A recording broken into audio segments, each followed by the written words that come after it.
Hello students, स्वागत है आपका आपके अपने यूट्यूब चैनल एग्ज़ाम तैयारी बाय नीरज बेदी।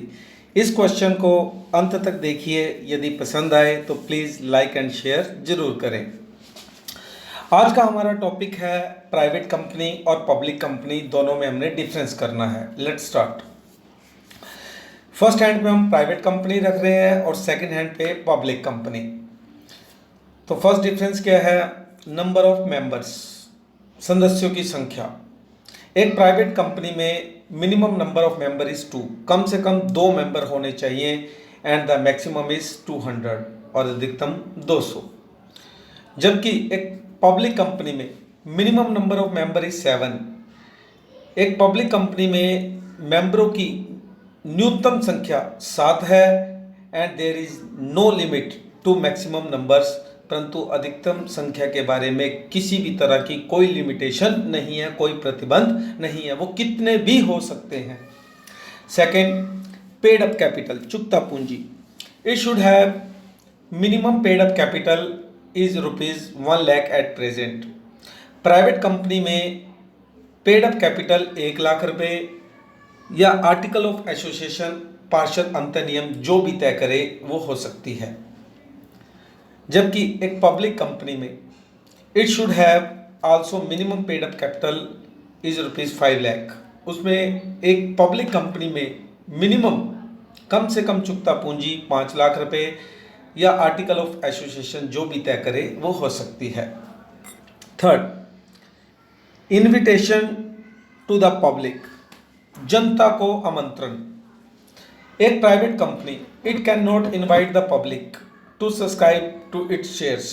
एक प्राइवेट कंपनी अपने शेयर्स को बेचने के लिए, सब्सक्राइब करने के लिए पब्लिक को इनवाइट नहीं कर सकती। जबकि एक public company it can invite the public, ये पब्लिक को इनवाइट कर सकती है अपने शेयर्स को सब्सक्राइब करने के लिए, अपने शेयर्स को बेचने के लिए जनता में। ट्रांसफर ऑफ शेयर्स, शेयर्स का हस्तांतरण। प्राइवेट कंपनी के केस में देयर इज रेस्ट्रिक्शंस, प्रतिबंध है on the transfer of it shares. एक प्राइवेट कंपनी अपने शेयर्स को ट्रांसफर नहीं कर सकती।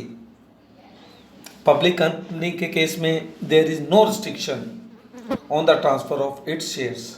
एक पब्लिक कंपनी के केस में उसके ऊपर किसी भी तरह की कोई रिस्ट्रिक्शंस नहीं है अपने शेयर्स को ट्रांसफ़र करने के लिए, वो अपने शेयर्स ट्रांसफ़र कर सकती है बिना किसी रिस्ट्रिक्शंस के। नंबर ऑफ डायरेक्टर, संचालकों की संख्या। एक प्राइवेट कंपनी में it must have at least 2 director, कम से कम 2 डायरेक्टरों का होना ज़रूरी है। जबकि एक पब्लिक कंपनी में it must have at least 3 directors, 3 directors का होना जरूरी है, संचालकों का होना ज़रूरी है। स्टैट्यूटरी मीटिंग, वैधानिक सभा। प्राइवेट कंपनी के केस में it is not required to hold the statutory meeting. एक प्राइवेट कंपनी को वैधानिक सभा करने की कोई ज़रूरत नहीं है। Public company it is required to hold statutory meeting within 6 month. जबकि एक पब्लिक कंपनी को स्टैट्यूटरी मीटिंग करनी पड़ती है और उसे यह मीटिंग 6 महीने में एक बार ज़रूर करनी पड़ती है। एक्सेप्टिंग डिपॉजिट्स, डिपॉजिट को स्वीकार करना। एक private company can not accept deposit from the public. एक प्राइवेट कंपनी लोगों के पैसे को जमा के रूप में स्वीकार नहीं कर सकती। जबकि एक public company can accept deposit from the public. जबकि एक पब्लिक कंपनी जनता के पैसे को जमा के रूप में स्वीकार कर सकती है। Use the word limited, limited word का प्रयोग। Private company is compulsory to use the word private limited at the end of its name. एक प्राइवेट कंपनी को अपने नाम के पीछे प्राइवेट लिमिटेड शब्द लगाना जरूरी है। जबकि एक पब्लिक कंपनी को only the word limited is used eight the end of its name. जबकि एक पब्लिक कंपनी को अपने नाम के पीछे लिमिटेड वर्ड लगाना जरूरी है। Thanks to everyone.